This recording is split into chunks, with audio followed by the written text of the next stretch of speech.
entre más estrecha es nuestra perspectiva, más difícil es que seamos flexibles y por lo tanto más complejos que podamos adaptarnos a nuevos escenarios. Este es un mecanismo específico de supervivencia, la estrechez de pensamiento. Qué interesante, ¿no? Que un mecanismo de supervivencia al mismo tiempo sea algo que dificulta tu adaptabilidad. Porque eso es una de las cosas que pasa con la mente, que tiene ciertos sesgos, ciertas inclinaciones para mantener las cosas justo como están. Porque lo que busca la mente al mantener las cosas justo como están es mantenerse en el espacio de lo seguro, de lo conocido y de lo que cree que es dominable. Por eso solamente ve esto, solamente se fija en esta manera, solamente cree que de esta manera funcionan las cosas y que solamente repitiendo esto una y otra vez va a llegar a un distinto lugar. Es un sesgo.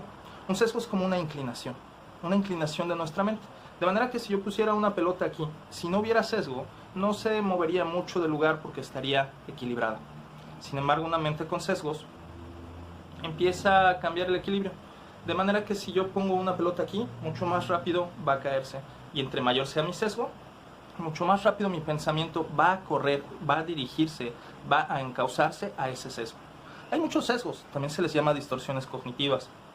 Si quieres un poquito más de información, puedes googlearlo, pedirme algo de información, de links extras. Y el sesgo en particular del que quiero hablarte el día de hoy es del sesgo del pensamiento pesimista. Se convierte en todo un estilo, ¿sabes? Tiene como distintas cualidades. ¿Y qué es lo que pasa con este sesgo de pensamiento pesimista? Que el cerebro, de manera casi automática, se inclina, tiene este gusto, esta pequeña compulsión por pensar que las cosas están mal, que hay peligro, que saldrán mal, que siempre han estado mal y que van a salir mal después. Y es algo que por supervivencia nuestro cerebro hizo porque era más fácil pensar en que si esta hierba se movía era porque venía un animal que nos iba a poner en peligro que porque iba a surgir un fruto maravilloso que nos iba a alimentar. Entonces es algo que a lo largo de nuestra evolución nos ha servido para sobrevivir, pero que hoy día, con mucho menos riesgos, con mucho menos peligros verdaderamente de muerte, necesitamos aprender a controlar, y lo bueno es que nuestro cerebro ha evolucionado lo suficiente para que podamos distanciarnos de nuestros pensamientos y en lugar de sobreidentificarnos y creer que nuestro pensamiento siempre es real, poder poner en tela de juicio nuestro pensamiento y con apertura, con curiosidad, ver si este pensamiento que tengo en este momento es real o tiene algo de real, si es posible y si es probable, o si realmente no lo es.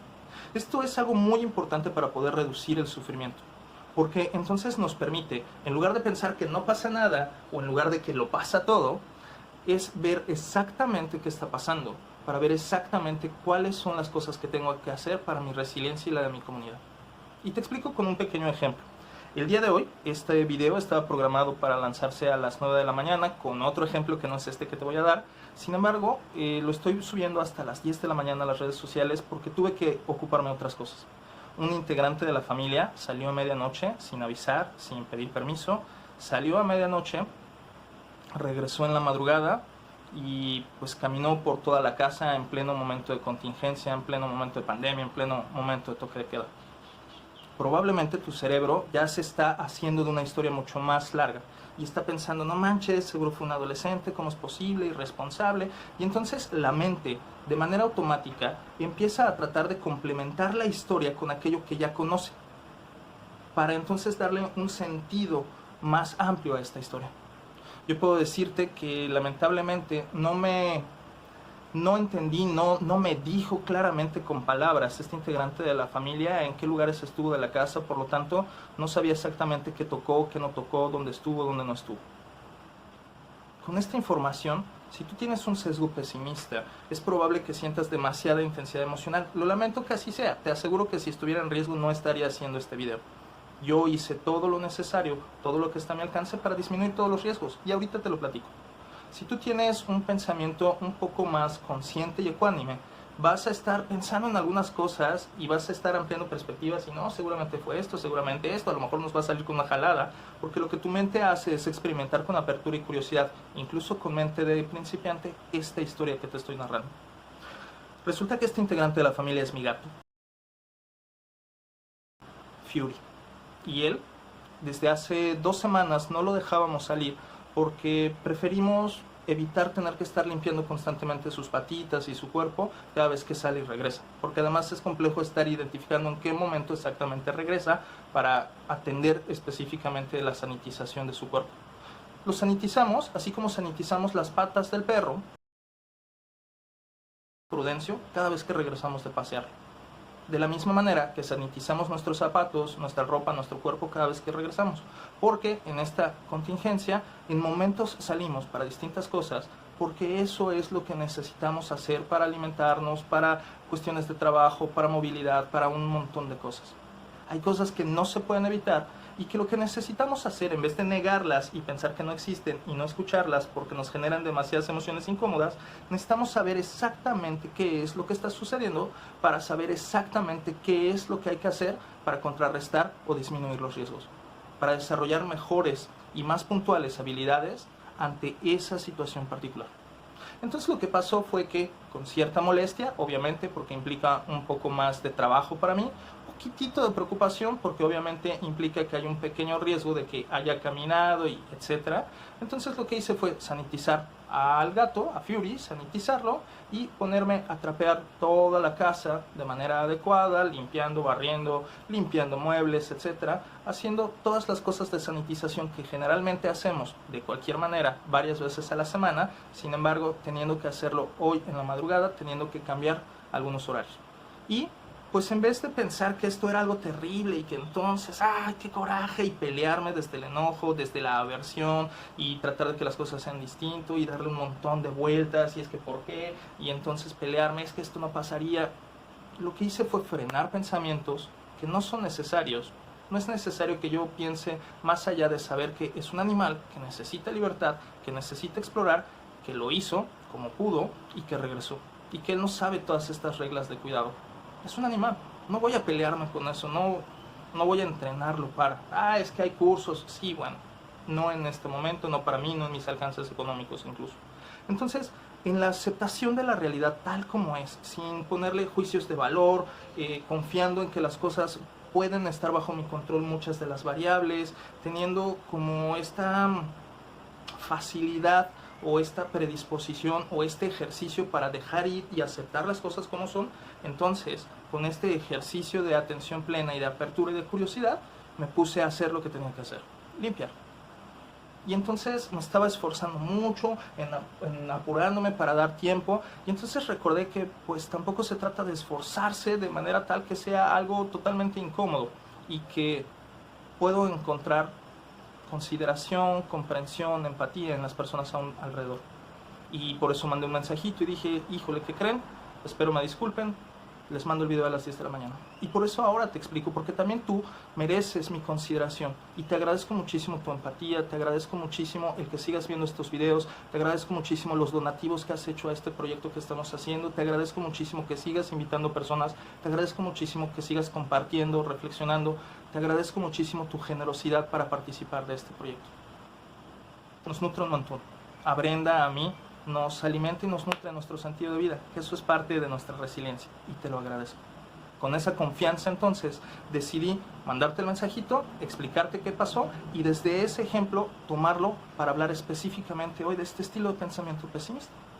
Mediante un estilo de pensamiento pesimista, lo que hubiera pasado es que hubiera yo pensado que sí, seguro, y entonces una de las cualidades que tiene el pensamiento pesimista es que es abarcativo. Es decir, en lugar de identificar que solo hay una cosa que salió mal, porque eso es el optimismo real. El optimismo realista es el que sabe, reconoce que sí pasó algo, pero reconoce exactamente qué fue lo que pasó. Es decir, lo delimita. Entonces, en este ejemplo del gato, regresando a casa, yo delimito el espacio a todas las habitaciones por las que él tenía acceso. Como las habitaciones generalmente están cerradas todas las puertas, entonces yo sabía que no entró a todas las habitaciones de la casa, sino a ciertos espacios específicos. Y entonces eso permite que mi pensamiento se centre a tomar acción sobre esos espacios a los que él tenía acceso. En lugar de ser abarcativo, generalizante y pensar que hasta el techo está infectado, identifico cuáles son los espacios concretos. En lugar de que sea general, pongo capa roja para frenar que este pensamiento sea abarcativo y diga que todo está mal. Y desde un pensamiento optimista realista digo, de aquí a aquí. y empiezo a delimitar el dolor, empiezo a delimitar el riesgo, empiezo a delimitar los fantasmas, empiezo a delimitar la herida, el hueso roto, empiezo a delimitar dónde está el riesgo. Y eso me ayuda a tener una mayor sensación de control, porque sé que no todo está mal. Y como segunda cualidad del pensamiento pesimista está también la temporalidad, la eternización. Es que siempre el gato se sale, nunca hace caso. No es cierto. Tenía 15 días sin salir el gato y salió en esta ocasión. ¿Va a salir en un futuro? No lo sé. Ya hicimos los cambios necesarios para que esa ventana por la que sale pueda seguir siendo utilizada para que entre y salga el aire, pero no los gatos. No sé si siempre va a mantenerse dentro de casa. No sé si nunca más va a volver a salir. Lo que sí sé es que es mentira que siempre nos pone en riesgo. Es mentira que nunca hace caso. Y es un gato que, callejero, llegó hace casi un año a nuestras casas y era muy arisco y se peleaba. Y a partir de la forma de tratarlo amorosa, cada vez es mucho más hogareño. Y decidió salir el día de ayer. Ayer salió. Hoy en la mañana limpié. Delimitado en el tiempo. A partir de este momento me tardé 95 minutos más o menos en hacer limpieza de todo lo que tenía que hacer limpieza. Y no es que todo el día estuve trabajando y es que ya todo el día está mal y es que todo. Límites específicos también en el tiempo. Y eso también es optimismo realista. También otra de las cosas que tiene el pensamiento pesimista y que te estoy diciendo cuáles son estas características para que tú desde la capa roja puedas frenarlo y desde la capa verde puedas reinterpretar, hacer como una sintonía, un reacomodo y digas, ok, no es cierto que está en todo siempre, no es cierto que, tercer cualidad, es incontrolable. No es cierto que es incontrolable. Hay cosas que sí y hay cosas que no están bajo mi control. No está bajo mi control los impulsos, los deseos y las ganas del gato de salir. Puedo intentar platicar con él, puedo intentar hacer cualquier tipo de sortilegio para convencer al gato de que no salga, pero al final de cuentas el gato, ya sea porque me entienda o no, va a salir si tiene la oportunidad de salir, porque es parte de su naturaleza. No está bajo mi control sus deseos, sus instintos. Lo que sí está bajo mi control es buscar que haya espacios en los cuales él pueda salir. Tal vez, no sé, lo tengo que platicar con Brenda, lo tengo que platicar con mi familia, con el veterinario. Tal vez sacarlo con una correa para ayudarle a disminuir su ansiedad de salir y poder controlar ciertos aspectos específicos, como cerrar estos espacios de las ventanas, cuidar que los mosquiteros estén bien cerrados, etc. ¿Qué cosas sí están bajo mi control? En lugar de pensar que nada está bajo mi control. A veces son cosas pequeñísimas, a veces son pocas cosas, pero siempre hay algo bajo mi control, incluyendo, tal vez, la forma en la que respondo. Y si bien desperté, y con un poco de molestia, con un poco de coraje, pero ese coraje, en lugar de utilizarlo para pelearme contra, lo utilicé como fuerza motora para, con mucha energía, trapear, barrer y utilizarlo como descarga incluso de esa emoción ante una situación incómoda, porque indiscutiblemente sí me incomoda. Si yo hubiera tenido un pensamiento optimista, mágico, pendejo, dicen por ahí, pues yo hubiera dicho, ay, no pasa nada, no, mira, ahorita pues solamente hay que concentrarnos, a focalizarnos y no, la verdad es que sí hay ciertos riesgos. Estamos en un momento específico de la pandemia, de estos contagios en México y sobre todo aquí en Quintana Roo, que somos uno de los 5 estados con mayor número de contagios y muertes reportados a nivel nacional. Hay riesgos específicos y concretos que sí existen. Y no necesitamos negarlos, no necesitamos fingir que las cosas están bien, no necesitamos escondernos de los riesgos. Lo que necesitamos es delimitar específicamente dónde está el riesgo, sabiendo cuál es el límite en tiempo, en lugar, en espacio y en control, que sí y que no está bajo mi control. Y te voy a dar otras 3 factores que, si bien no son precisamente del pensamiento pesimista, sí se relacionan de manera muy cercana. Y estos son factores que desde las teorías, por ejemplo, de la compasión, son como ciertos hábitos o características que repetimos, pero están más enfocadas hacia uno mismo. Entonces, generalmente lo que pasa con el pensamiento pesimista, en el cual creo que las cosas allá afuera son peligrosas o están mal, o que las otras personas, pues entonces resulta que también de pronto se vuelcan hacia uno mismo. La primera de ellas tiene que ver con la culpa. El pensamiento pesimista lo que busca es culpables. personas, actos, energías, karmas, lo que sea, que son los culpables de las cosas. Y eso hace que se desresponsabilice, porque si es culpa del otro, entonces yo no tengo nada que hacer, convirtiéndome ya sea en víctima o en espectador de en qué momento esta otra persona o esta circunstancia cambia. Y es una postura que me relaja de cierta manera, pero al mismo tiempo genera mucha ansiedad porque estoy en tensa calma esperando que este otro, que esta otra cambie. Esa es una de las cosas, la culpa. La otra, que es la contraparte, la victimización, y que tiene que ver con la indefensión. Yo no puedo hacer, nada está bajo mi control, esto me pasa siempre a mí, yo. Y tiene que ver con este autocentrarnos del dolor del que hablábamos en el video de ayer, pero ahora enfocado específicamente a pensar que todo lo malo lo atraigo o viene a mí y yo no puedo hacer nada, estoy indefenso, estoy indefensa ante eso. Y es parte de este pensamiento pesimista. Y, por último, esta idea que si bien no es pesimista, va al otro lado y tiene que ver con un optimismo mágico que también nos pone en riesgo, tiene que ver con la idea de la salvación. Todo lo puedo, soy invencible, a mí no me pasa nada, mi sistema inmunológico es de acero, mira, yo estoy bien mentalizado, no, es que en mi familia nunca nos ha pasado, es que...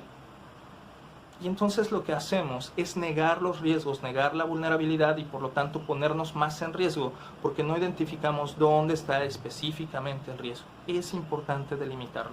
Y disculpa que sea tan reiterativo, pero en momentos en los que de pronto nos abruman los riesgos, los peligros, las dudas, los miedos, las fantasías y los fantasmas, es necesario hacer una pausa compasiva para saber cómo me siento,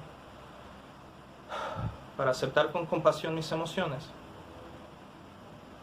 Y conforme va disminuyendo mi agitación emocional y puedo empezar a identificar lo que está sucediendo en mi mente, en mis pensamientos, entonces empiezo a discernir, empiezo a diferenciar qué pensamientos son reales y cuáles son sesgos y cuáles son distorsiones cognitivas. Y voy a cerrar con 3 cosas más que tienen que ver con lo contrario de la autocompasión y que tiene que ver mucho con la autocrítica. Uno, pues justo eso, la autocrítica. Todo el tiempo me critico. Ojo, fíjate cómo acabo de cometer un error en términos comunicativos. Dije todo el tiempo. Ok. Entonces, así de rápido necesitas cachar cuando tu pensamiento de pronto se desvía y tiene un pequeño error y entonces te permite sanar inmediatamente lo que estás construyendo. Y no está hasta la persecución. No hice un pensamiento como de, ay, qué tonto, me equivoqué, ¿cómo es posible que yo siendo el facilitador?